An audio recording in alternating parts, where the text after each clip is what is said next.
104.3 FM Sini. Omiade se na nyumre yamamu na majo. Ama makwa abade benu nsia ka sebo yi a. Eye Ghana nsem wesi wo Ghana peye to ye tifini anafo peye. Ghana pitripini patrapa ya kopa ba. Ama semufu asem awie. Ka sebo esa na moke FM ni nit FM. E kapisa FM ho e wo hye pause efikasiem abeka Johnson Accra. Hello FM wo Desperate Abronsam wo Kumasi adum. Any stations pinwa na esanse brofra de na nsen ni apetu pre ne bola bed ekoso adidi enti.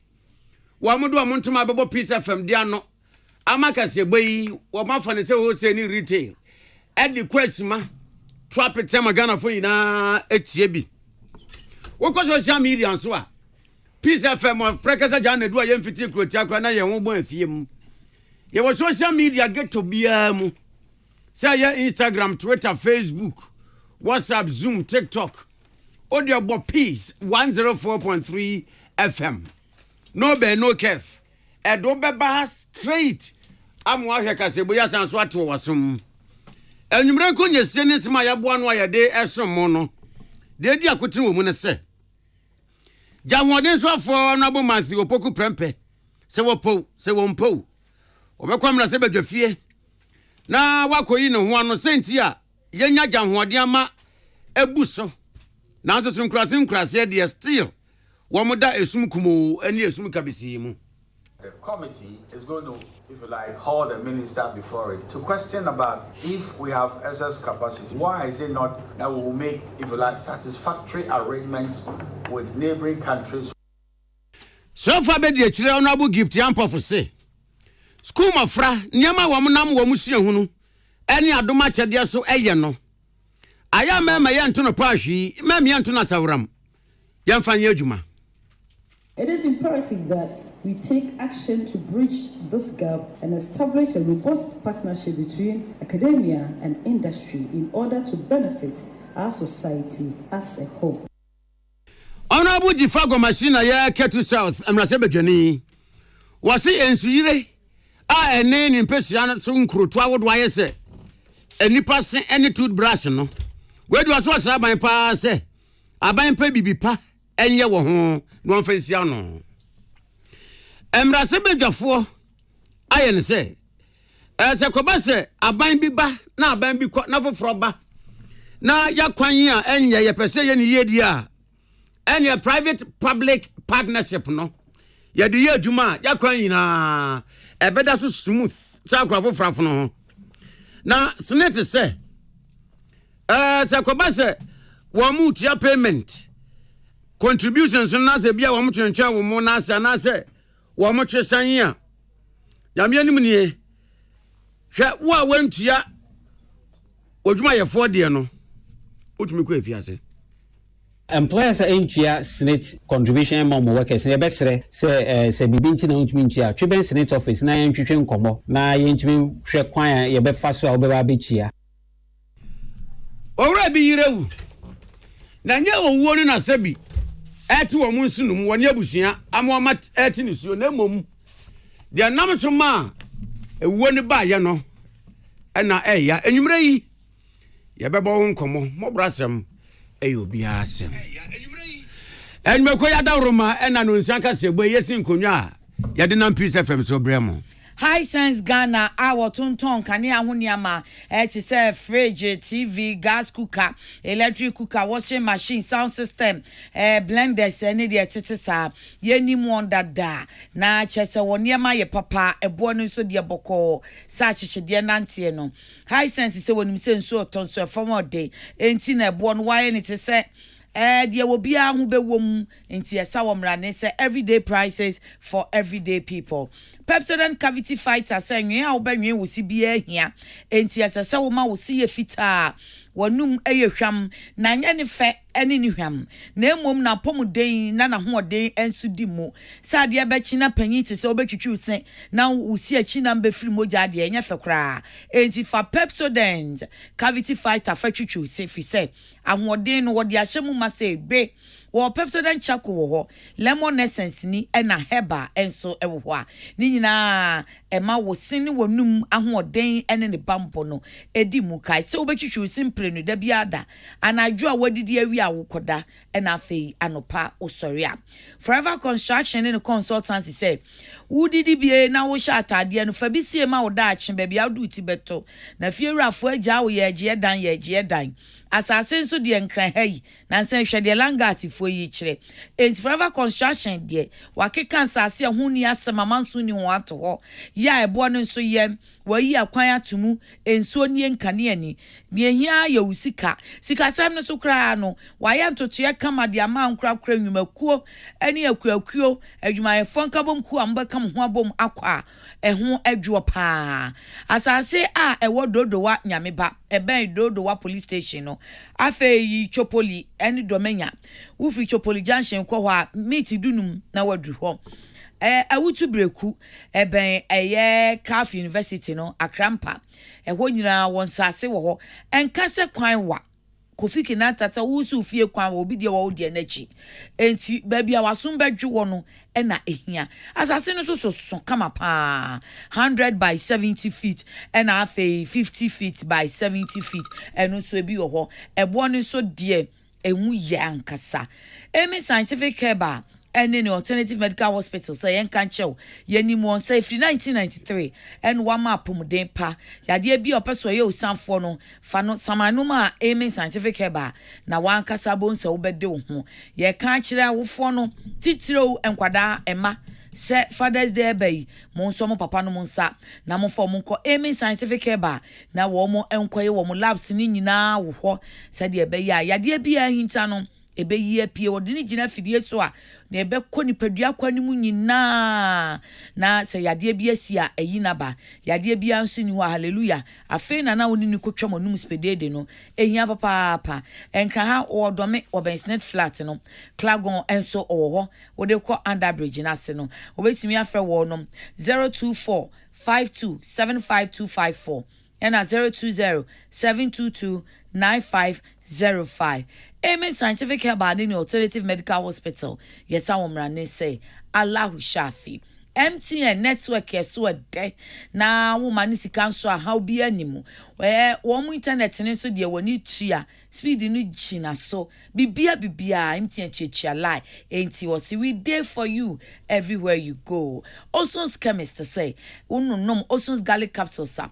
Ebwawo ema moja di aprobo ye ewo enipadua nim enti ne adwuma kama akoma no so bosse de esese ebo na mrebo ye na adwuma oyi fi ne so na hrawa no so ahwe hu se ne mapa na ohome aba abonten de enye ni nyina no ache ne sententan esa also garlic capsules a obenu no nti garlic de ye nim ne so mfaso na se de obenu ma bejeje ho afa na ubeyi hu atwitwa ne wi ya ne memene enti na also garlic capsules no enu no wasiesie en wodi agu cup matua so en aye capsules no topaye enti wonte pampa wonte hwe omene ne guma en ye ekoduru yema na emu biebia na eye adwuma no akwada wo panio obi atumi nom enti yese obi anyi bi nsi ne fie ba bia ya mudidie no obi adidi wie ya no wafa ne de ba akoguma no wanom apomuden aba na wanko hospital basa obekwa na ukwakoye o check up baby eto no bia wo benya Oson's garlic capsules atu for de mobeko Oson's chemist ho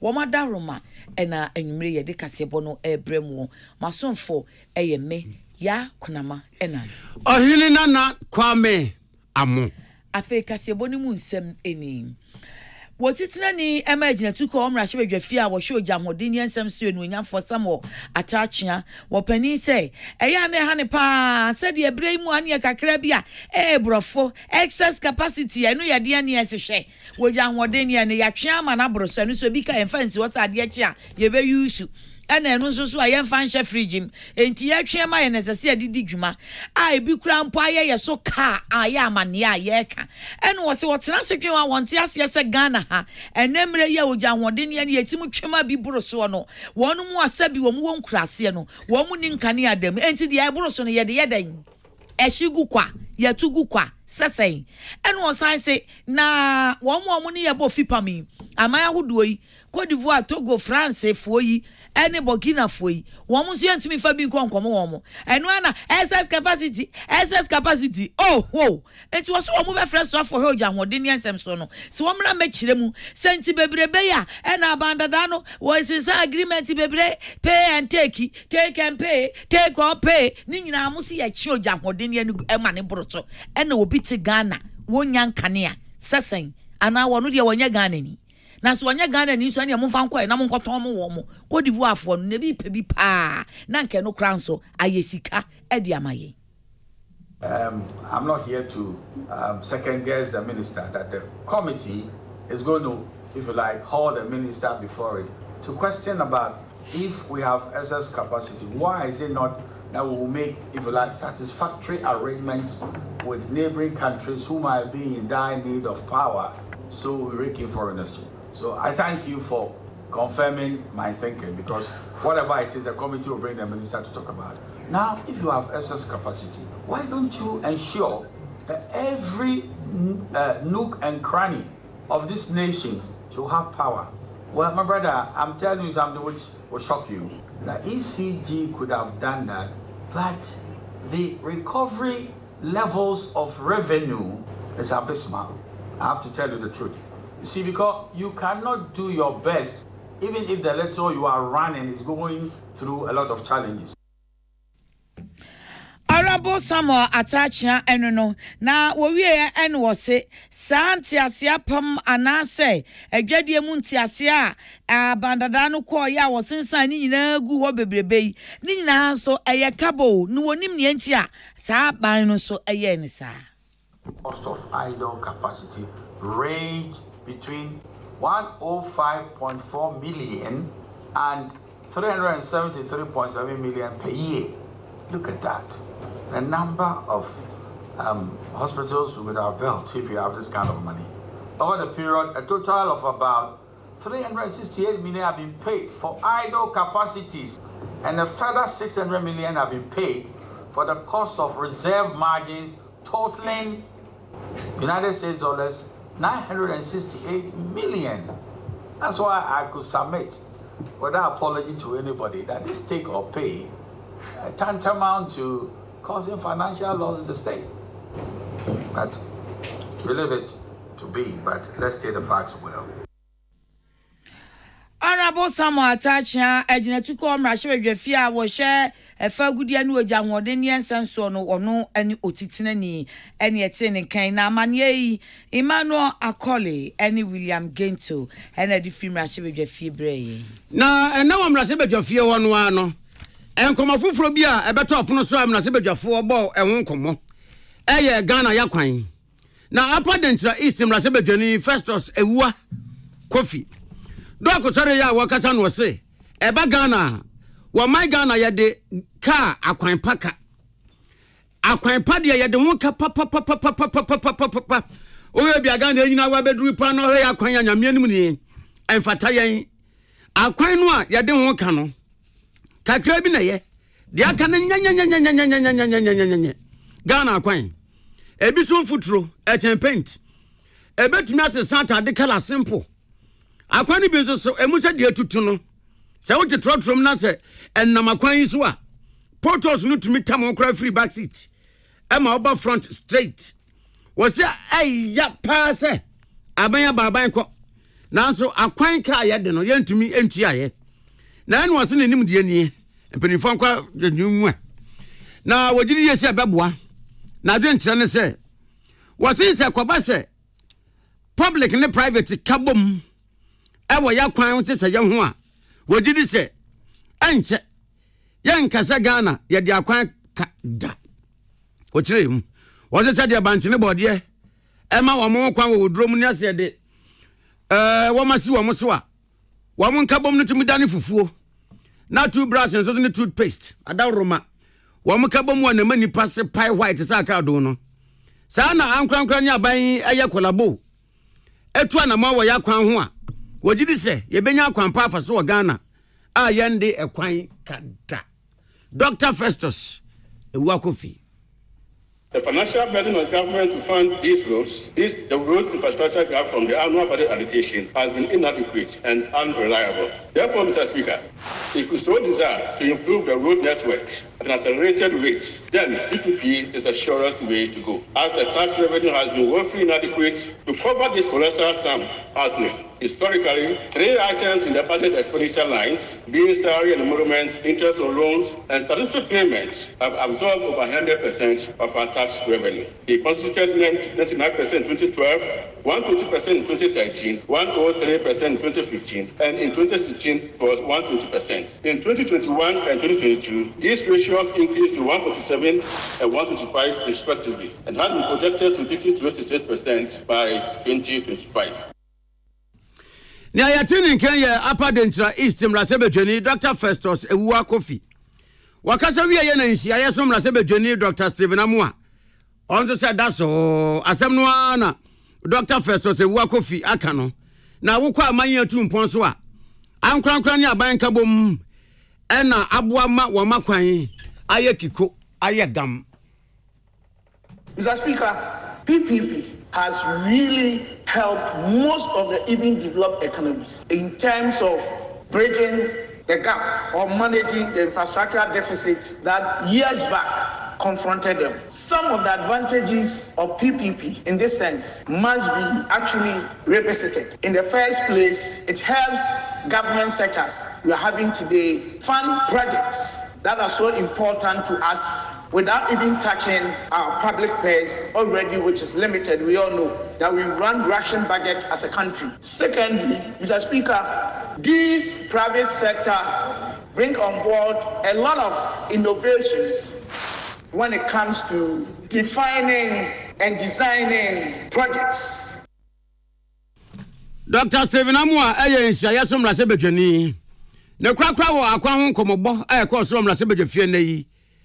Ena atoye mantamu safo no kura ya safo takrade ene ni nkuro twawodo nyina so ono abo akire da kuma isa wo ba mane no se ye kai akwan wa Ghana ha won nsam na se paniye paade a ene ye nwa kuro nanim ne yemfa ekuma da de kuro bewumum na kuro nu ene se wo se ye be ye kwan a ehun nkonyasie ehun adwenkyere ene ehun gina ejinase no aya ni na bonse efri baby faako ene won so load no doso atinse ki achichem aja me mantam ne se obi ahwe nwene na kwan ho na wo mo na nya won seseye entu nwa na monwo a oh kan ya nya ni cheribi Ghana kwan na be kama.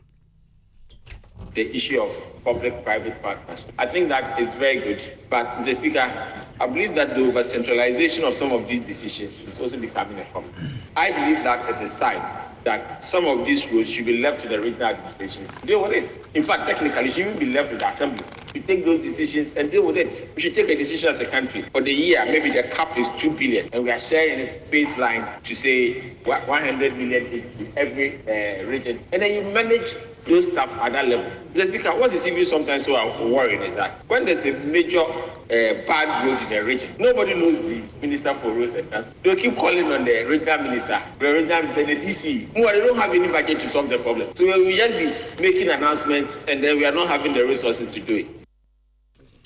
Ya yatini Kenya ya to mantam so for ye mrasebejani e watakrade honorable watchere da kumensa Emmanuel Akoli ani William Gentu na kabo mu de amanebo ye from mrasebejefie bae na yada so mrasebejefie wona Ketu South mrasebejani jifa blagoma she said aban mu nkrofo aya didi brasha wo mu nsa se wo mu ye DC so so onum ye ministers yo se wo mu edida aban nwumaku awodo anu o wo mu mpa adwuma bia ye wo mpa bra bia bo wo mu tefa akon ne yesom wo mu no wo mai pompom fe wo nkonwam ena nya adwuma no ena wo mu ten wo mu ho aye efisa niam bi wo anko wo mu ten wo mani ehwe eye ne yi a enka ohaw ni aturenchem bi ebeto o man no ko betumi asia no kwan wo de wono ni wo Ketu South ye mfanto ho wo se na anu ye nsuo yi to bebrebe ya bosompo wo yiri afaso a wo bu ban trahye ya afedie wo yiri fa de hye wo Ketu ni pa be se empim num na wo munya baabi mfo mutinto school dan de amene ni nyina wo munya baabi kura ntia na ase wo makọ mu nnwuma so na nso ni nyina no wo mu ayede di brush wo mu sa no tete wo ne nam ho ne nam sa wo abreko a na nko betumi atu anamo a wo de bebọ nkrofo ho nom no eho ban MC yeji omanpanyi a emra no ma no ho kwan ma ne tumi a or the select obi se onkosi na name wo constituency ni municipal ni district nyina saa so na mra na ye nyina ye de ye adwuma no e ma ho kwan se ye set up bibi ti se NADMO Ministry of Defense Ministry of Interior na kwan wo ho se president na oyi nkrofo a mo hwese enwuma yi so mesra mo nkrofo ye yi musa mo nya adwuma ma ye no mo nya adwuma no wate mo nya mo chefa me ka free parliament eti me so me die na me yi na ye ma wo power no na ye ma resource ka ho na wutimi ya na ye bo wa baso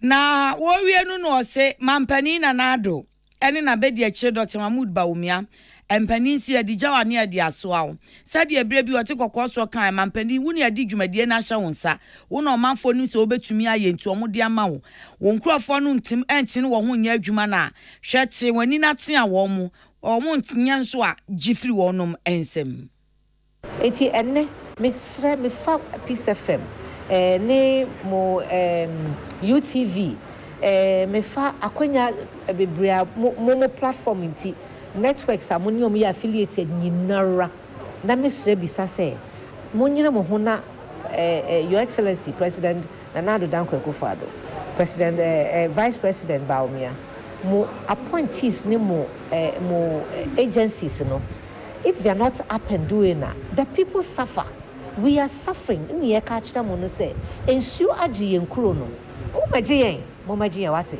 mo magie yen na yetua tax no onim NDC kala no onim MPP kala Ketu South Amra Shebedwani Mame Abla Jifa Gomashi na Emmanuel Akole any William Gentu Amani eni na ya tuaka se bono so a abanya dwumaku a hwe Ghana Janhoden Nsem so Energy Commission any Bui Power Authority Ashesi University area dwumaku a hwe Mumesha Nsem so Ghana Education Service any aseye a wo mo no mo hwe Janhoden Nsem so Energy Ministry aka bomu a wo mo di yakansie bi aba wo mo yare brano edema senior high school fo sa akansie yi wo mo to za the first senior high school se wo Ghana ha Emma school kwada no beso wo madwene hwe na wo mo so madwene hwe e wo kwan a ya fa Janhoden a yenya di free awia emframa se bi agyanan emu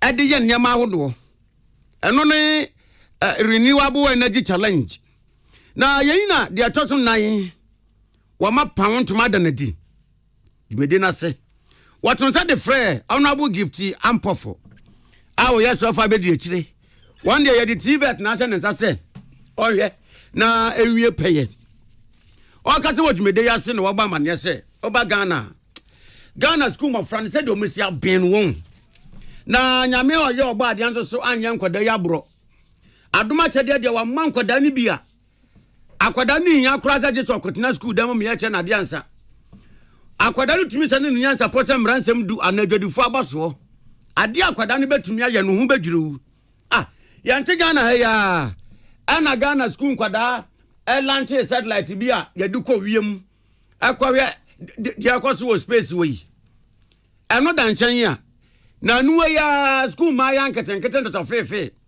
enkura ne koye ade bia etumi buama ka kwensia ye betumi asia no ama omko mampeni na nado akura de kwakire no Jubilee ebiewu enkura ni bi nso ya abefo kwan a yetumi fa so dane sabi ni pega nan edi nya electricity Janhoden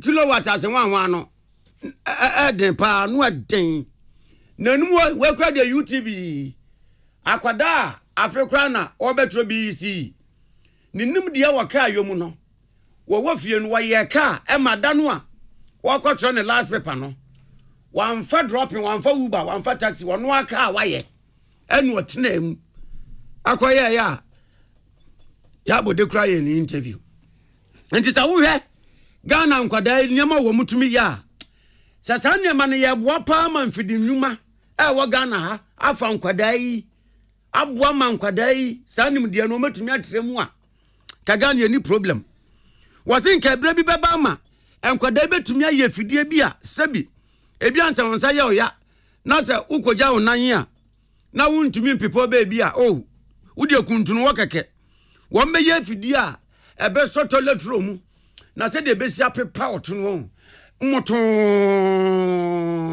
juba ngu ana se bia o de opese osa bento asa bi na usra de yanzu akuntunu ho afide yi besawo mia bento efe anya ne gidigidi edo yakogu yam se nyunu uwi awakoyo se de se na fata ebra bi beba kran koda yi wo metumi aye foforo kran so a opese ojuchi osin anu anso akogina afide ne no afi osin ate de oyefunu mu ka wo no afide na beba betwitwi osin kuma yena gift ampo for say nkoda yi nim de yi a wo de ye ne manyi amfidi nnuma enso nkoda yi mum wa no ha adwene pa ne brazo say ye ma yeni ekọ ho yi pa.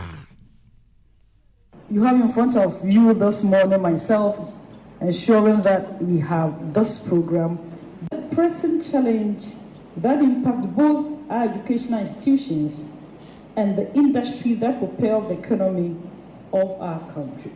This challenge is the disconnect between the academia and the industries, which has impeded growth, stiffened innovation, and hindered the realization of intellectual potential.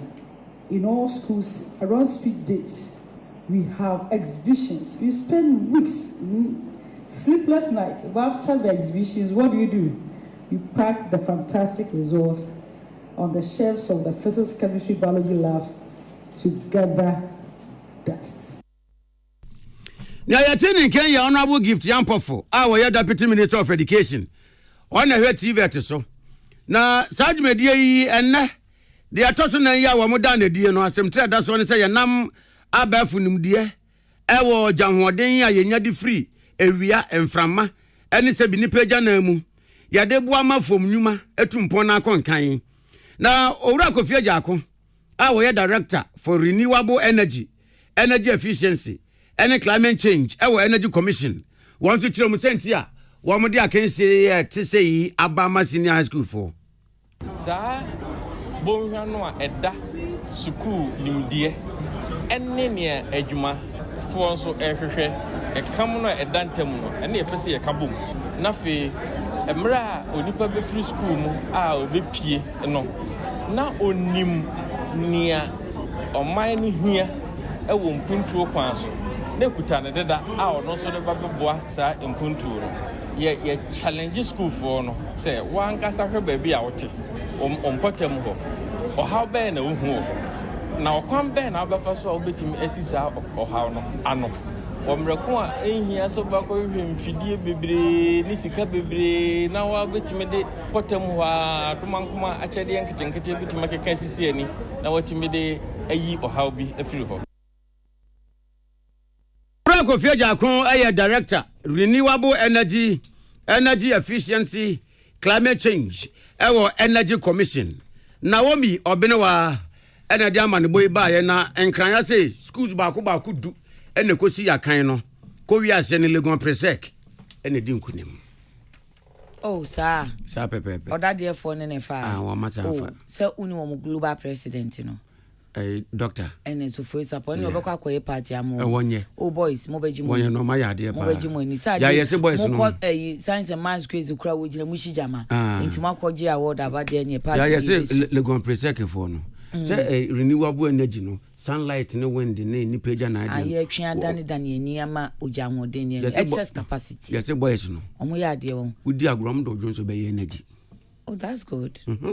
Am ya ade e say dem streppers o mon sanso say ehwensin rough hits and they say o dia wono na erika 2 for wo ye nyina erika 2 ana no kra de no omo de fidie foforo beba ai be ya onu nkwa ne ho diwa yes sell go presec for be massage no yes o mother omo for money to global president Dr. Sapon na omo ye bi America Yes, so aka ti obo no so senate wo dwumadie bi a wo ye de man krankra wo ye wan kasa adwuma said ye be ya wo mu be sua said ye wo mu ti sika ni bi asie wo mfa so no na amadachi wo mu mra yom no anya se me de menya aban adwuma nti mantimi anti bi ansie bra me ho edin a na me ye adwuma no nti me ye mre ya me ntumi nkwa adwuma na me ma me ho penhyan yi me nya bibia amfa ntwitwa me ho sa wo dwumadie wato din self-employed enrollment drive seed so wan kasa wo ye wadwuma senate man kyerɛkyerɛ ye nhyehyɛ ya wan kasa wo betua wo ho senate ato ho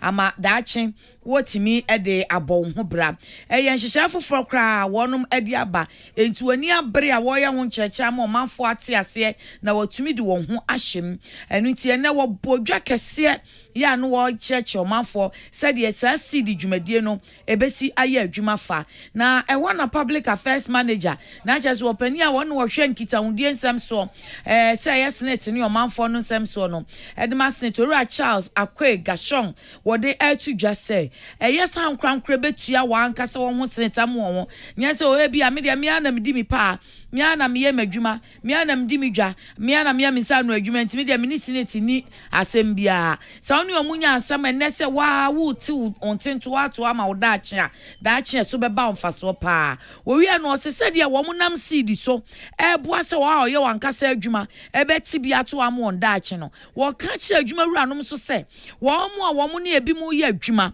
na wo ma fa nkrofo adwuma emra mu ɛsɛ so wo te senate ento oma wo mo enso wontie no se wo fa ne se o wo twi nipa na di onte ento wo anya nipa no na wo ne nanya se senate hu se obi ya wadwuma na nso nya dia wo tua ne ti so senate ne ntento wo no won fa nko a wo mo ebe kyew na wodu ko gina mra na animu a ye di na ebubo wa wonya ne fokura mfie be enum de wo be kwa akodam wa afiase aba enti owura Gashon se wo sre adwuma wura no mu a wo ne nkrofo ye adwuma se enkrofo ntento wo no ehia pa ebi onu mu a wo hyeda wo se baade lebra woni nipa ye adwuma be mfie aduonu wo betua no senate ne niam nketenkete nti wo ye no baade lebra saa won te hwe nto ma no ebi onu so a we dia wa fa nipa na adwuma ankrata nyina di adanse nanso won tento ho wo te so a no wadi enti nipa ne benyin be wi afa wo be kwa homigye mu na afa na no wakoye se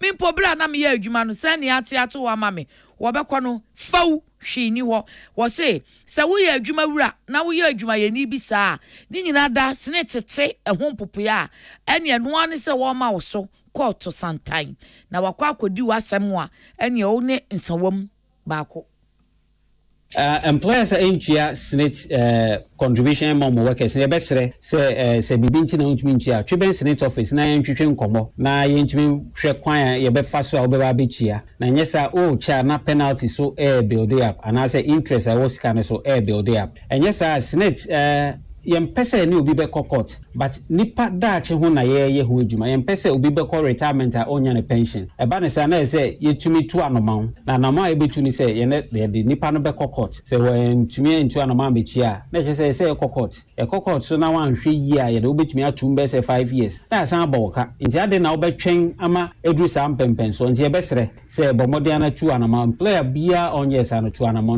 na making sure se e ka bia e woman no wabechi owi no de ka hu se saa ankrankra wan kasa adwuma hyehyɛ ya wodi abai se wo mo antuatua wo mo senete no amanfo no bi ti ase pa wo mo de ba ye nkyɛ kura nipa ba mpem aduasa nwɔtwe ene de wo ho ahyem enti wo hye amanfo mo ye mo ankasa adwuma dada adwuma padie nkakra ne se menwo hu ho abomfia se me de menye wo fete adwuma menye ba adwuma ntimi nya senete ntento wo se wo mo nyina betumi ayo da akye wo ye mra bosome no akwaje okakrawa every senate ye hwe yen krate ma yen se omo yo omo adwuma omo dom senate no omo na omo ye in the minority and as omusa at the moment there were only 38,000 people are omo yo omo adwuma omo ba insure omo income e was senate bana sa na hwe se daache dodo na omo nya pension so mfa so nti yeti ye ho esi abontin say you be making sure say obi bia owo Ghana oye na nkasa na ejuma no ode no be abedom senate say the be amfa so bebre wo senate so no ono so benya bi e wo me say oye ejuma na o ensure income e wo senate da chi bi okọ ahunjema senate bi chi abusime aketua kopem time a obo ade be fro ana say bibi to na doctor say untimi nya ejuma bi mkra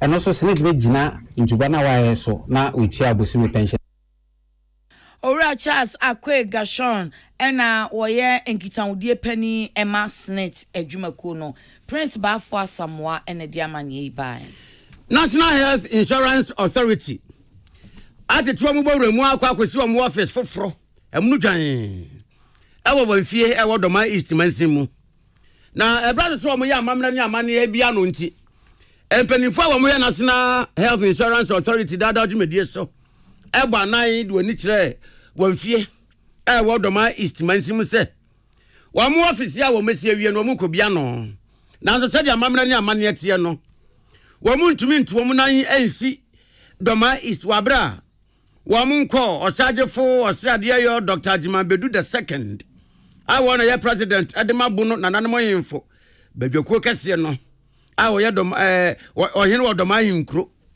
wa mu ntumi nko na sa asesu nko djuma bi sei wabra wa mu nkom ne naso enkochia no mo amane wa mu di obuo ni anidie ma amamra ni amane kwanfie kochia osagefo osiade yo Dr. Jimabedu the second wan komo bom ana Chief Executive Officer Adama National Health Insurance Authority Peniya ba man ye kire se National Health Insurance Authority wa makwa abere wa ko bisa abere wato adwene edin se yefufuro bi aba ye friend Sunshine na sa Sunshine se yi de tia ne se wo bibia wo ne National Health Insurance Authority edin se woso se ye ayaresabia se ye pharmacy ye drug store Sikabia no ebe free National Health Insurance Authority wa aba sa woni ni wa na adwumekuo no bia no receipt eda so sa receipt no wa mu de be man sam telefone de urubafo na wa mu de bia ma National House of Chiefs so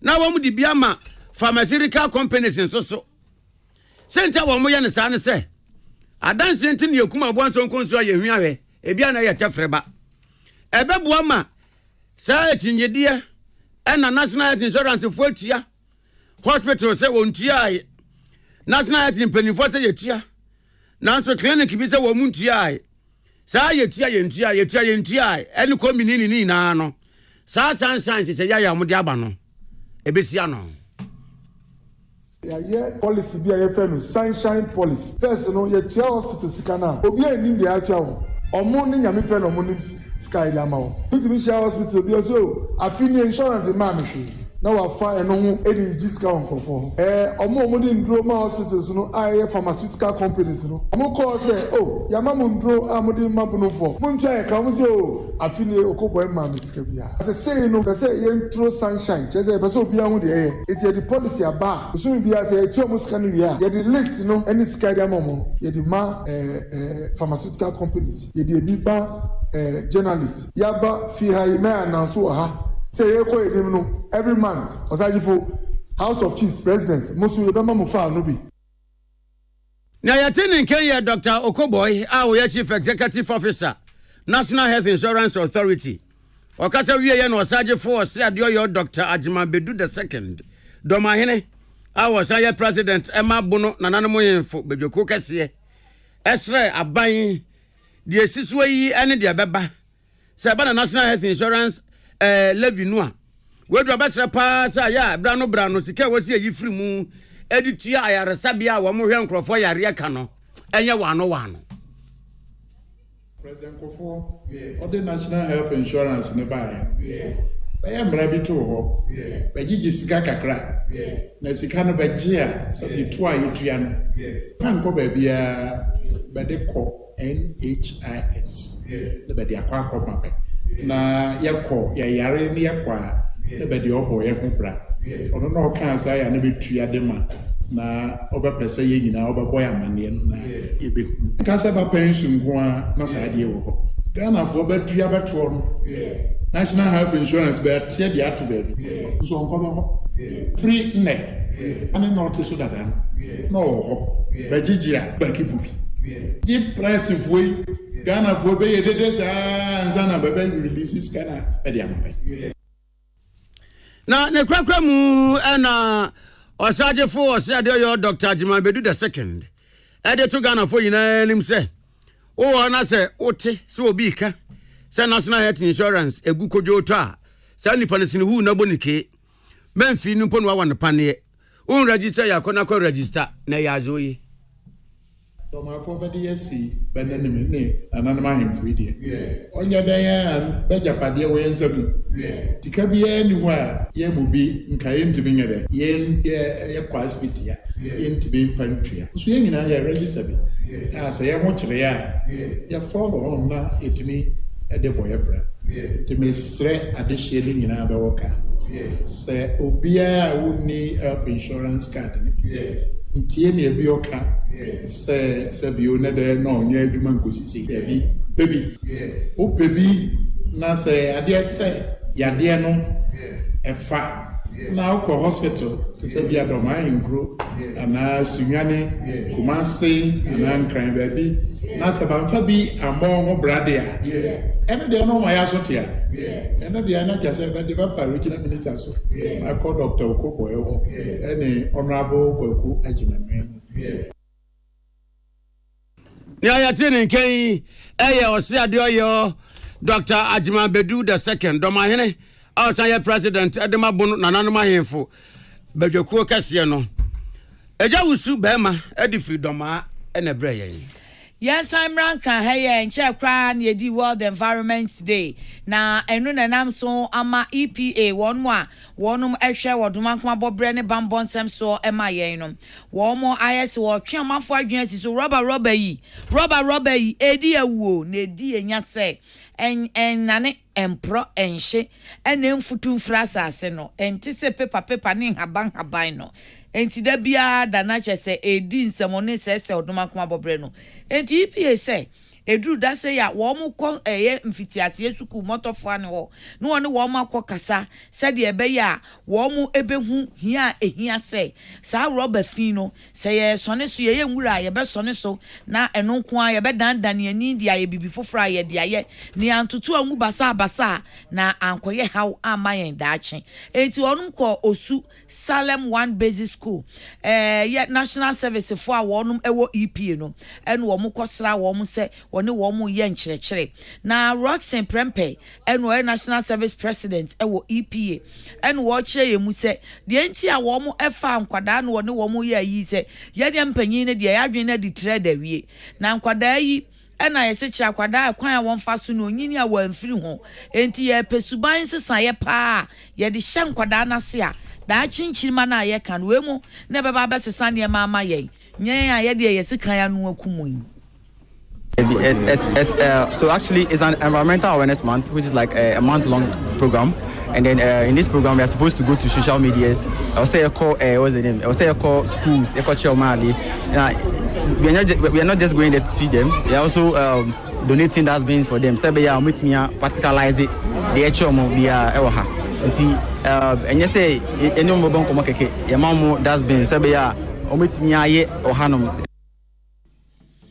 National Service President no Roxen Prempe awo EPA na school prefect ya wo osu Salem 1 Basic School abof abayo a nyamiche Lucy en wo ka chenu nuanum kuma say ane rubber no empro na senso to omunim hwe kra no ya omunhwe said your momentum wo mo bro no so gota ne ya na emu asisie na nsuo yiri fa wo mo rubber no ene sisi akwan sa no enti wo mo nsesa na wo mo kan kire wo ma wofo ne wo mo mpanimfo nso ofie se ma me papa sister bra yesi rubber no de ye tutugu basa enu na ma nsuo yiri fa yen rubbers no any plastic bottles no say you see we any the gugu around na sensio ta ebetimi ama ye gates na choki and the flood so eba and eni so bre ya rebebe nti dia o se me any say me didi we any kwan say me di gu baby basas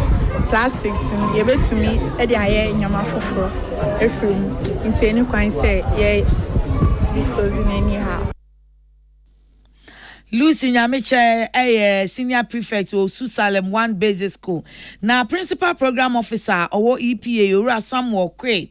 And one so chemu asra Ghana for se wo say wo mu ede saa so yi due nkwadam nanso mpani no mpani ya so ne kan ye se mpani si achia ne mu ye esen kasa bebu nyina de ma ya nye hu se ne ye de ya nye awie ye de mu ka che kra nsesanka ye mpo ne ye betimi asesa ama nkwada na hwe asua ye nti wo mu sese enso yira ne ye kam aban free na emra roba no a yetugu basa no eno a na edi enya no entisi empese nsuo be yira fire na yetu ye hofo eno wo si EPA ene mensi assembly no edi nkita ho se de be ya wo mo be ya so brache bebrebe da obo nya chiomante ye chiu se wutu roba gu basa ene ye court santai. There is enforcement, and that is where we also collaborate with other stakeholders like the assemblies. You understand that when it comes to community sanitation issues, it is within the purview of the district assemblies. And so we collaborate with them. Once we discover that somebody is committing an environmental infraction, the necessary bylaws are activated. Ora Samuel Kwe, Principal Programs Officer, Emma EPA, Ena Yetinin Kane. Na yasi enye de nipa pe enu onyampa. Na nka se na de nipa pe ena nka onyanka penise nka japete we nka oye na nkwase hini. Sa na de nka nipa pe enu onyanka ja. Se de niema bo te wo Ghana no. Kenya ya ka ye bebo ho amane a enka beti se niema bo abafom anabi agina de agina. Na nso so aban kuntabu fo e de ababonten se mebosumi a edi ko na wie ya yewuresi dwum no niema bo ekosoro na niema bo ekosoro no enkuntabu fo ichemu se nanka enenam 41.2%. nanso so me ebe wura dwum no esa simple we pro epuo no pode na ye 42 ya ni nanamu na afei eba fom wa nte wura me nu eba fom no de nanka nyame adum nti ye twetire ko wiem tu wo seye nanso so anko wie se ejira na emom esan kosoro ewo bosomi aye wo mu yimu na eno ena wo mu bu nkunta na wo mu kiremu se de ama eniema bo ekosoro ebi aye inuane ena afi ensa adan so ye rent dania de adene enso ni electricity ene ja from gas ene fan wire togu yoka mu ni ade no e kan bi ena ama niema bo ekosoro no Professor Samuel Kobina enim eye aban kuntabufo penia wo mpa na one zamtrefo hia ye wo Kumasi Technical University ena wo chema kire wo mo se eba ni nuane a ama eniema bo ekosoro no a de dikan eye aponche kokko kraman se de nkrofo appetite wo kraman nam ho akosoro man nkrofo wi kraman nam enya de ketwa eno dan chen a enkrofo minimu bo motokum se o mo pe pam wine se fufu anom ensa fufu nso so ka ho ena niema bo ekosoro me busum ya ye de wura dwun yimu eno dan chen a dia ema edi sese wo mu he nu wo mu de dem sanitary pads no eno so ka mu bi ana afi indomie ama mai bia ya akwadwofo anajo wo me ye aduane edi dabi no mo nam kwan ho akwa trade indomie anso ka mu bi ena niema bo akosoro me busum ya ye de ko na wie ye wura dwun yimu. For the month of May 2023, rate of inflation stood at 42.2%, indicating a 1.0 upward increase in the rate of inflation between April 2023 and May 2023. In April 2023, the rate of inflation from January followed a consistent decline up to 41.2%, and this decline was reversed, that is the slowdown inflation was reversed in the month of May 2023 with an upward increase from 41.2% to 42.2%. From a food and non-food perspective, we have for the first time in several months recorded a very high variation between food and non-food inflation, with food inflation standing at 51.8% for the month of May 2023, non-food inflation 34.6% for the month of May 2023. Na kwakwamu na Professor Enim eba ma ne se wo hwe amantam du nsia wo Ghana ha no a mantam a enyema bo akosoro pa ya Western North na wo kirem.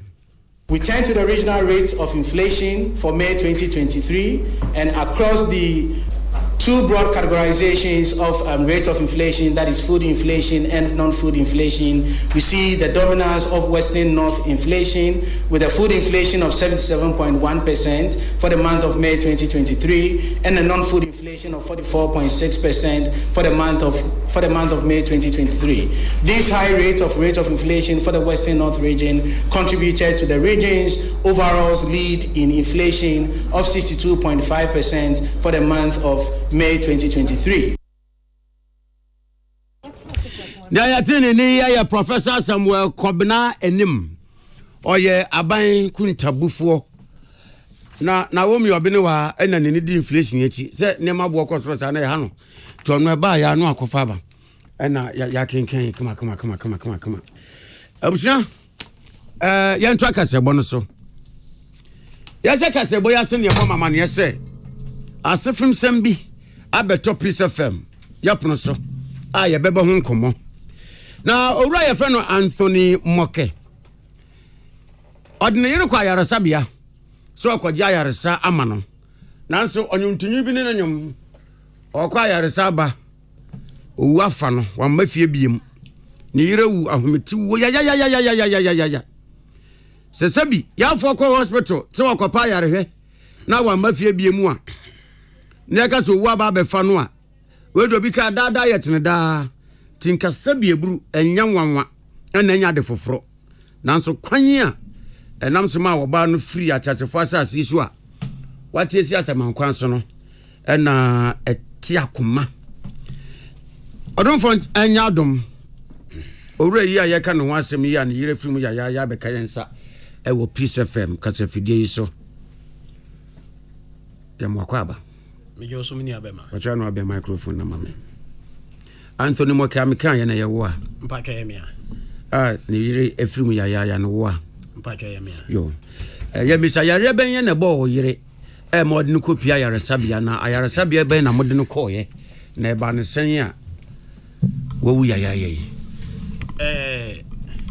edi kan be fa kwanya we so achia atiefo nyina enne enya asema enne enya da papa enne sen meyere ebo fom na onya pains bi yedne ko St John of God Hospital eho na mo transfer ewo amrahia eho na mo transfer ye ko Ridge Hospital ye kodu ho na mo ka kirem se menkoto adrumra na yemfa ne ko theater nti adru toni mu na ye na ma ye koba no mbeba na yedna ko theater mi gina le ni mu hospital le ni mu na abayo bi pie e na o ka kirem se menko kolebu e na makonta na mene ne ko hospital no so enko 37 na onko pe moja 6 units of blood emra monko pe moja 6 units of blood emra mami mi sakakra se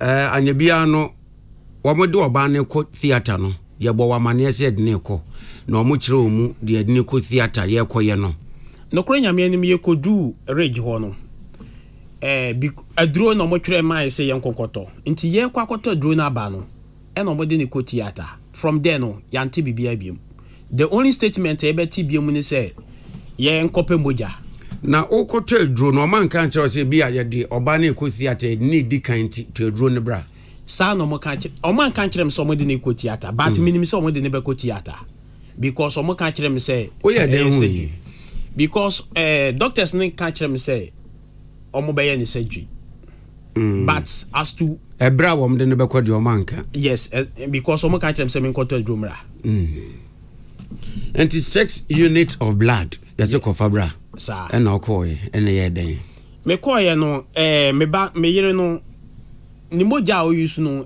B negative and to get B negative blood in Ghana no very difficult it take about 2 days to get the blood inti mo hona one doctor be offer me country me about 2 days no na mo call hospital yes you call back because yes you are not getting the blood because you have to report to them inti mo kwa ya ma hu oba no there be 3 days ni hu oba nanim no way Yes, or the recovery unit. Or my surgery never. Yes.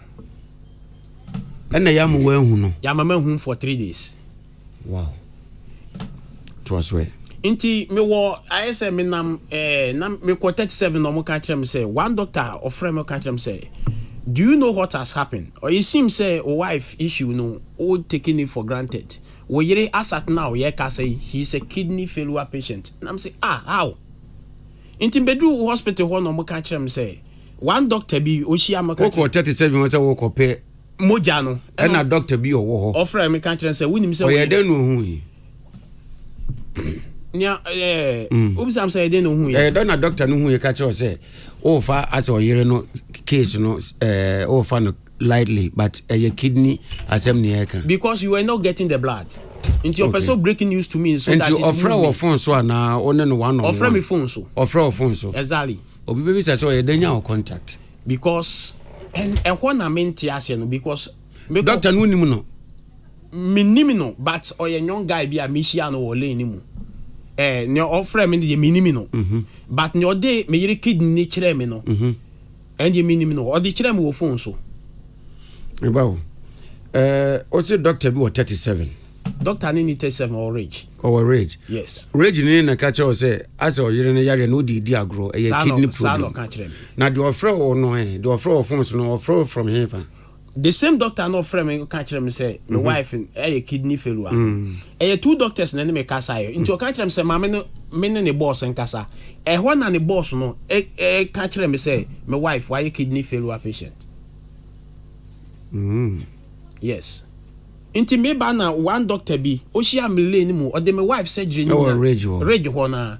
Or the my wife surgery ni na kire me. And no catch them say adi odi kire me no doesn't look like human kidney but it look like a ma placenta a ma wa kire adi no or kire me said that is the extent of which my wife kidney no are damaged to a picture no de kire on phone you try our phone so exactly now de kire say e wo yere ne de na na say e bibi say o ka kire me say me yere kidney ni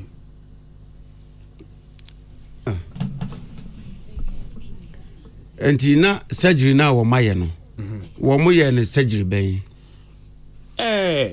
before mbeba ha no me ne rage for ahia ene o makasa o masama won ka kire me say o mo ye kidney surgery o mo ye my wife surgery no o mo yi ni kidney no hey meba o mo surgery na wo mo ye wo yere na ya mo amane say ye de ne ko theater yes kona ko tedru bra keke oba ye no ye ne ko 3 days yes yakoye naba ye ma wunhu no sa na ye ne kidney ni doctors ni so o mayi sa no akire no mo ka kire me say my wife kidney no afracha nti ye kidney na fi wo but unfortunate thing is my wife obewi aso the kidney back on na bewi ase that is what the Kolebu doctors explained to me nti asem no me bonte then asem ni si wo rage right asem ni si wo rage na then Kolebu for doctors na ye ka a che say or the one kidney na ba say osi esi ye no 3 days time because my wife in the kidney nti a result e ba say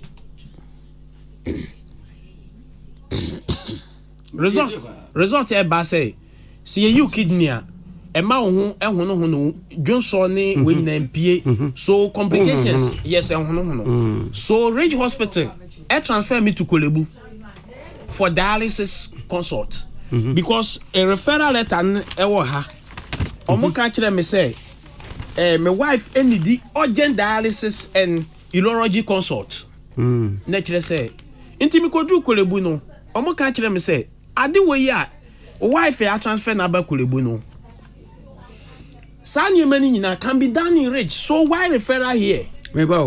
And at what point no more refer or you to Kolebu? Time na me started say no. O my kidney no. O my kidney because only kidney bia. And it says the only thing I'm bet to my answer my wife under machine so. So that she can survive. Maybe before no na wife why kidney surgery be that. There be onye bibi da. And to ka wo mo kidney ba ko pene ba asase so. Exactly. Enti Rage for ye surgery na yi ne kidney na free ni mu no complications na na be tire no mo transfer eno na ma ye kodu kolebu tu ko kolebu no mo hwe ne medical report ni mu hu say or the kidney ba ko pe na ba wi ase sa be o ma me ko twa CT scan CT scan impo na e wo he CT scan prove say my wife or the kidney ba ko pe na ba wi ase na kidney ba ko no so ye yi afri ni mu but the kolebu examination kire say per the description na Rich Hospital doctors the maye no kire say that kidney can be treated in kolebu and it's supposed not to be removed.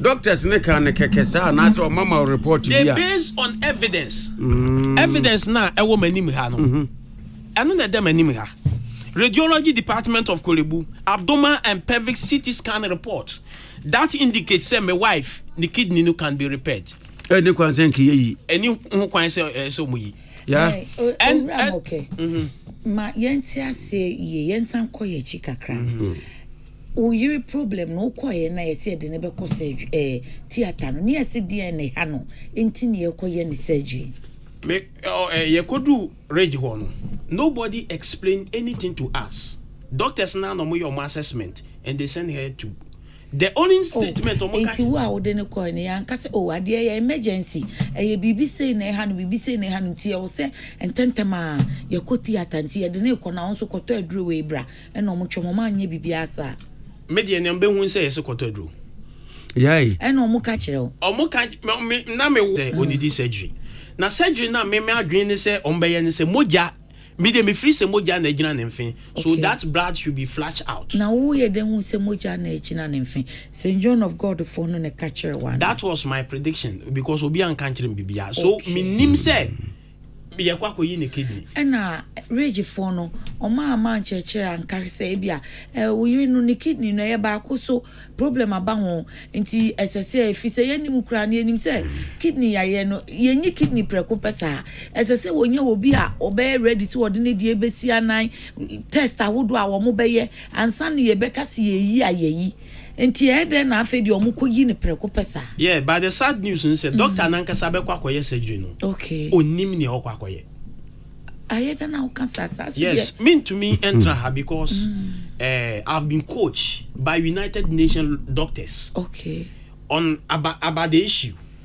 doctor no me name omwehia ready for me name omwehia okay ya wo bibia ye kwa koye surgery your friend fast scan that fast scan determine the bladder the spleen the liver okay and the kidney say bibi wo ho a there was a clear evidence say doctor no wanye fast scan and she say oye ne jonso twa ne sa bonu ni bibia yo okay ana say ne bonwoma ne niama no ansa no wakoye sa kidney adie so ono kan kire me say time na oye surgery no he was guessing doctor no ne cancer he was guessing Sano catcher na sano wadwen yo. Enye sana me catcher. I have a recording to prove that.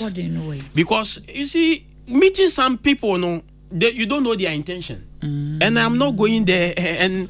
International say omo yes. I would say obi hospital now.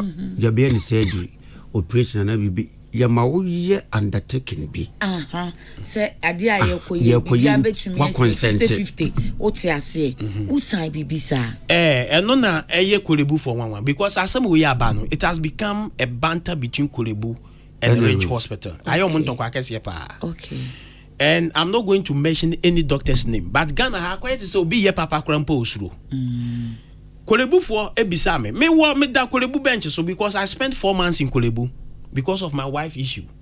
And a day, I can tell you, say, I spent over 1,000 Ghana cedis. Mama was saying, Bibi said, Mama and sign Bibia. Kolebu for friend me be some said, time you acquire with your surgery, no, you go in the kidney, boy, amani, Missy Debbie. You only man said in a theater. Yeah, my was signing Bibi, Missy Debbie. Okay. Ye kidney, no, but health professionals can't just say, ye human tissue, and now organ beer, it is given to the family. For examination for pathology tests to determine whether it qualifies to be removed or not. But as at now, Rich Hospital cannot provide my wife kidney to me. Hey, kidney na ye no. Na na wo se obi twa na picture to ne phone so na o de kire wo no. Any say wo fan kire wo. Fantastic.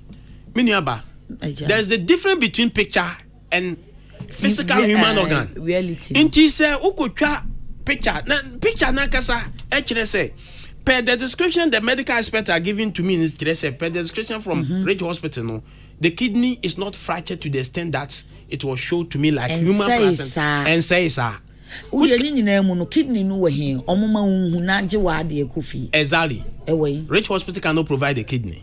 As at now 4 months now, because the doctor is telling me say time na yes say niema ko kolebu o mo transfer maybe a mo disi ye nchen e na fra niema ni mu. Oh.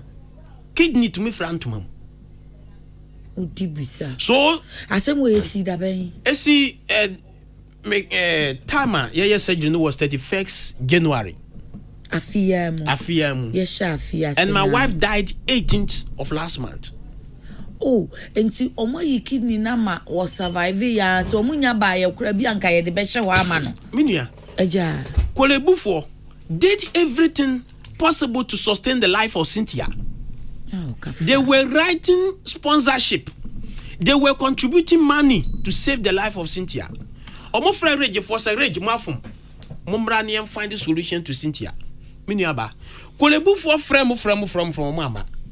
Miankasa na Kolebufo can them say if that is the case, Anthony, send your lawyers so that maybe they will be pushed to listen to you. Okay. But mkodu yakoye no. There was a receptionist the medical director secretary. Me ye bia no sister na mama inhu director no. That time na me yiru tiase. Sister no carry dey. Nidino menkai but me point I'll get the name for you. Inti wa mama kwan. Then the lawyers have to go there again. Inti miankasa me koye. Almost the medical director has gone to school or teaching people. Oni abedi. Oni Ghana had they no obi anso ni apanyi bia ni wa say medical director ni wa ombem wa hu no. Miniaba the solution they are said they are not willing to listen to us. If these people has been able to disrespect the entire Kolebu, how much more me and my lawyers? It takes Peace FM, one of your reporter, meet me bonidi. Kukua. Salamat. Ono no fra Rage for na owo so no later they got to know say of Peace FM no e ho no mo pa achew. Can't you say now you are willing to see Moke. And the medical director which is out of the country for so many months you cannot meet him was produced within 3 days to meet me. Oshia wono mo kan dey. Oshia me no they were when say any institution bia will never accept a fault say I made a mistake. So they were trying to defend. Okay. And there are certain territories I didn't enter because of legal issues. The lawyers we no more nsembi. Machia medical experts all of them, even from the Ministry of Health, some people all of them, all the medical experts Bia is proving say this kidney is not qualified to be removed, but rather to be treated. Not just say we share medical director na oliwetiasia na no wefim. Not wefim. No wefim. But the sad issue is say the doctor who removed my wife's kidney does not qualify to remove the kidney. Another issue. Where are they who so unqualified? When him bibia your friend say we a newscaster. Me so badwuma me different. Me to me better have news. I'll make a lot of mistakes. Doctor no, per my research and my findings on your urologist. Urologist for and the one who can say omutumi yi nipa kidney. Okay. That moment no, during the time of my surgery. Yeah, all your urologist no, the specialization were here. Oh no, your surgeon, but meaning a specialization, but he's not urologist. Even even his classmate are telling me to say he's not urologist. When the classmate in hospital. You see the information people are giving for because Cynthia issue, you know. Yeah, we are at risk. Me kwaya na obi nim se Moke na yire na da ho. Obia o kwaya no mu hu sen se o nye obi asa jamakra one shut down ko school bi fratam ne bi won. Eno de say betuma eno de hospital de obia anya obia ho. I say wonam kromu ha na wo ye opejepejwa obati. Ukokorebu a within 1 week you calm down. because ebe you everyone you are spend over 7,000. 7,000. Hospital for who I say. But I started showing myself say at least I'm one of the, yes. Inti, I will take this opportunity to tell the Kolebu for say they have done a fantastic job, and Cynthia So is forever grateful to them. Say my idea pa.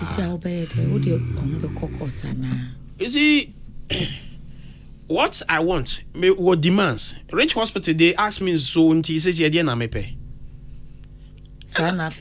Yes, and I'm going to say I can't sit here and demand anything from you without consulting the family and the my lawyers. Okay. Now, time I call meeting. Now me demand. When was the last time I call meeting? I think 2 weeks time. 2 weeks ago. Yes. Okay. Me demand and they say, wife, the cost of treating kidney issues Ghana hano dialysis, oxygen, and when Robia is not below 1,000 Ghana cedis, the family is exhausted. Until that Kolebu a free January no mu kidney na na omo de no koto dialysis. Dialysis so. But Adibakwa asama ready for e kan ye me yan say they would rather want to shift the blame on Kolebu. Say Kolebu did not treat her well, that is why she has died. Na ni kidney no we na Kolebu for entry. Fantastic. Now what the car bomb? Na what the medical hospital can them say? Me the car bow abubu. Now go hospital one went to man sa ho yare. Na wuwu a enye masem. Why do you remove somebody's kidney? Now why can't you be say one to man sa na yare, the blame should be on you. A kidney that was not supposed to be taken. The kidney is not there. And me idea me yan say where is the kidney now? And yes, sir, somebody can raise a suspicion, say it is organ harvesting. Yes, organ harvesting. And that's a medical negligence, of which I don't want to go to the when it comes to medical negligence, they are at fault. And I can accuse them of harvesting my wife's organ, of which mean to me who baby ewo. Someone to say until demand and say a bro koda Kolebu no dialysis awoye oxygen is in so o hwehwe say rage for be fakanana. You see, in law, say what GBB if you be what the person can accuse you say he has compensated you. The person can and the issue is that has Rich accepted say they want to pay because they are defending. Now only lawyers are kasa almost said. Yeah, many lawyers na kasa. It's like because lawyers no partly say the solution will be a lawsuit. But now omo penesa because omo can't them say let's go in a diplomatic way. Okay. Yen omo kokun enko ye legal battle. Me mami nye dede e mami kasa on FM stations and I say TV so because say yen ye dede a e be se bia say hey because Ghana ha e be tuma ka say e be ye hey 2 weeks asam no case die.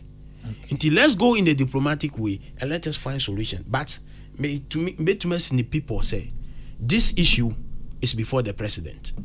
Na the lawyers say too for say ya afisi say wamani ha adentin waba.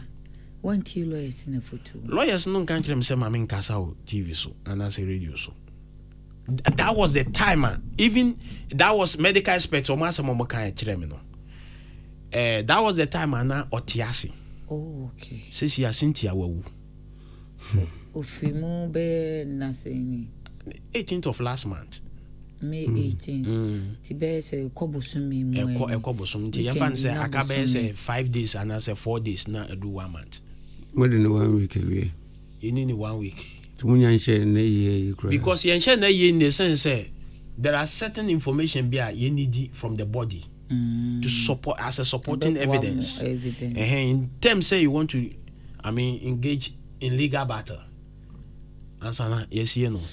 Enti mukoshia medical director no ebra na we free mu achi no be 2 weeks ago no munya share biem. Yen share biem. Na adenti na won hwe ni omu nhia na afi wasen aba radio so no.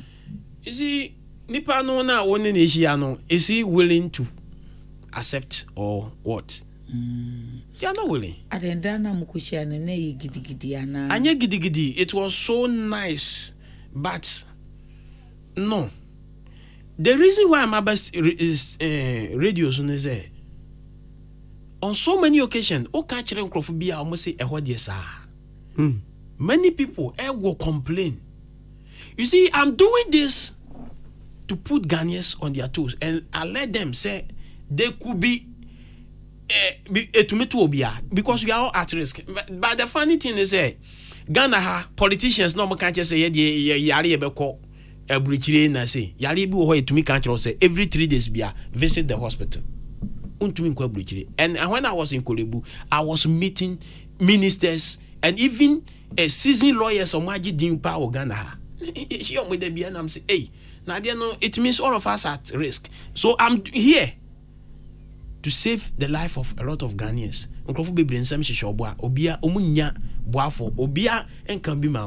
So I'm here calling for justice for Cynthia and demand my wife's kidney before barrier and support, because the cost over there before getting my wife's dead body cannot be bad. And easy, sir. Yeah, Anthony. So with the after all said and done, your next line of action then? My next line of action is I need a law firm to join my lawyers to seek justice for Cynthia. The lawyers know what's among your competent. Yeah, they are complete, but when the masses involved, I think it's like although I'm not a lawyer, but anybody be able to me aboa, I'm here pay justice am Cynthia no, so that and say the doctors in this country will not put our life at risk, because obia besro, and it takes me a lot of time to speak even on the media, because I was very careful because I don't want to put anybody in trouble. Maybe I had no mambo biadin, but that doesn't mean say I don't have their names. Even Kolebu, those who were paying, doctors who were contributing were hiding to pay, to give us money. Obekona bears 1,000 Ghana cedis net the way to support Cynthia, because they were doing everything to make sure say Obe surviving. And I'm here to demand justice for Cynthia and demand my wife's kidney before barrier. Yeah. It was you.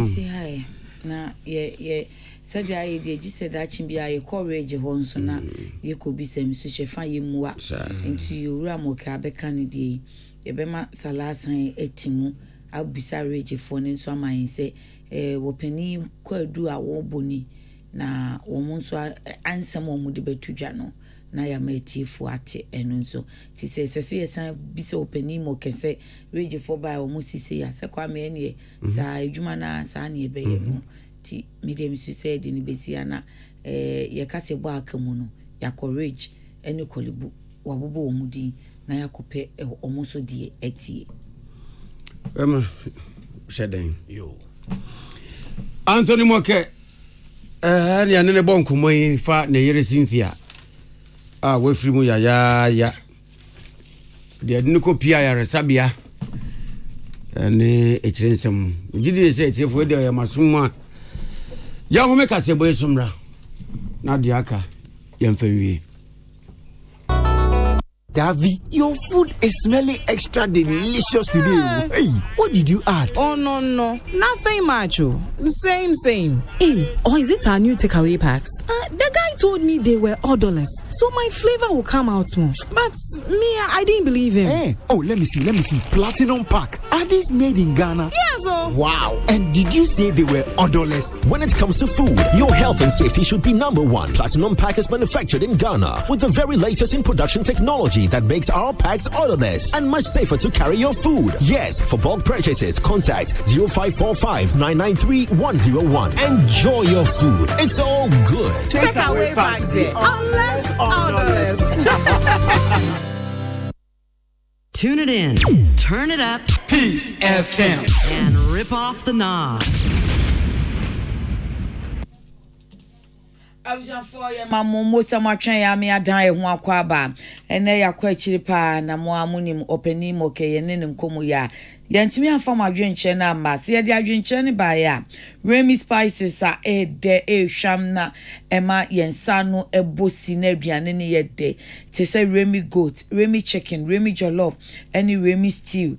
Ena womo esoya sen kai say Remy see a moye rappers no anon na enche kra Dubai no yebekọ ne akwakọ GNI aba Afro Max Plus Stips company edi aba eye ememedro emma ye mememu emma mati de ye chi yase bema de edru anwumre no wa me ehu mema ya ene na chese wonye bema enu ntini yasimi wura no edru anadwe te se otimi wura na wurawura de achi a ya bonsamra ne wo hwe na edru anadwe na wontimi wurawura yie a ene wo hia Afro Max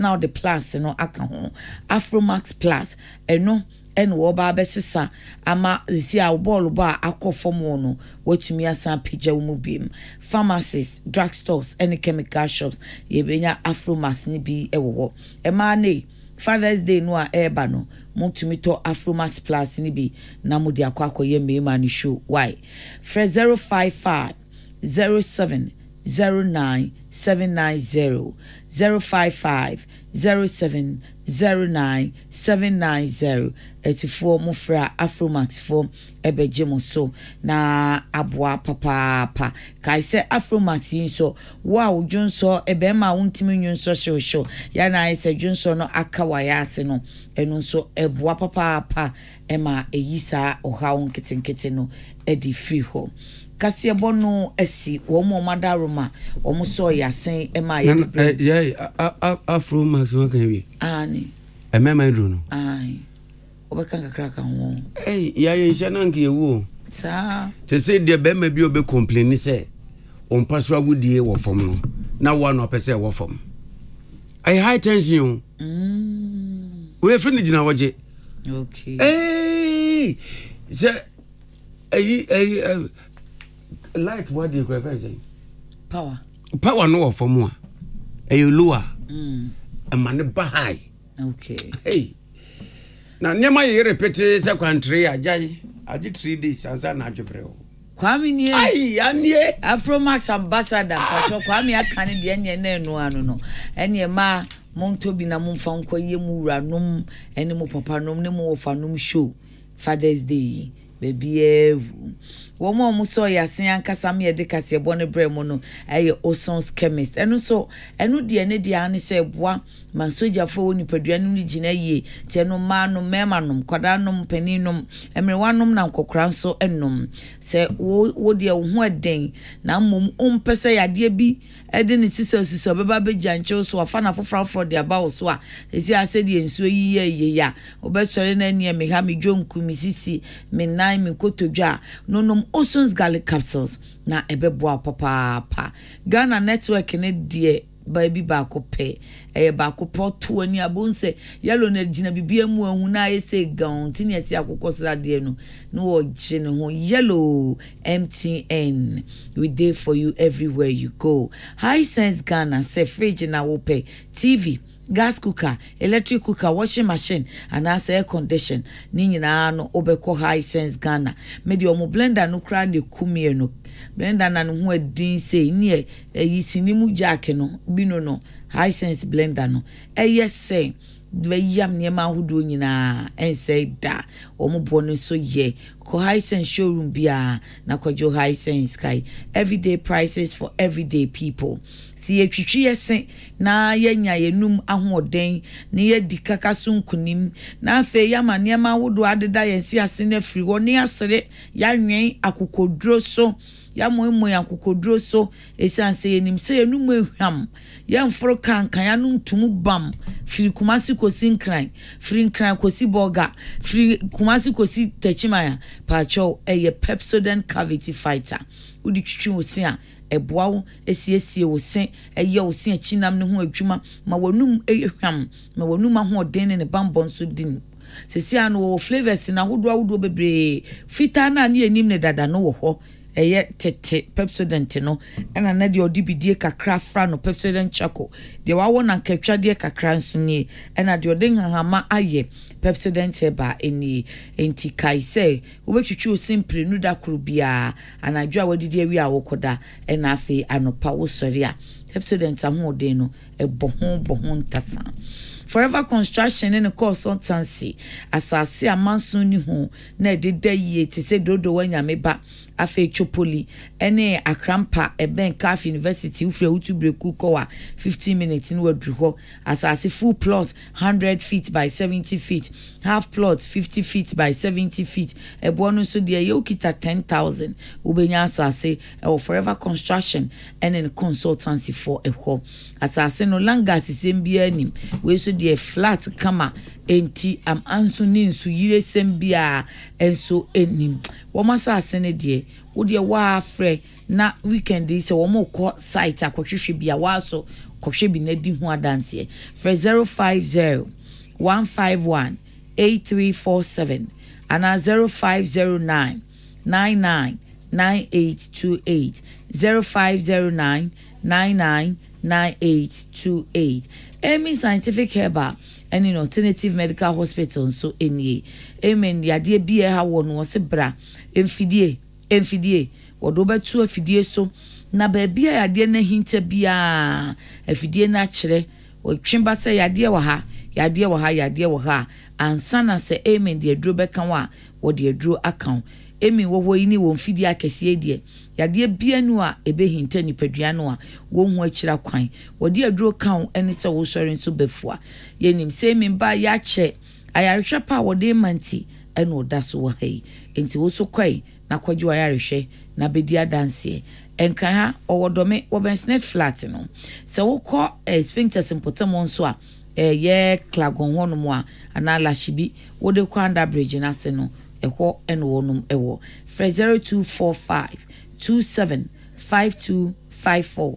0245 275254 ana 020 7229 020 7229 Amy Scientific Herbal in Alternative Medical Hospital Allahu Shafi enwumre yi akenkanfo a yebekenkan kasebo no maamo eye ya kunama ena ohene na Kwame amo ya mamumo enitia adishe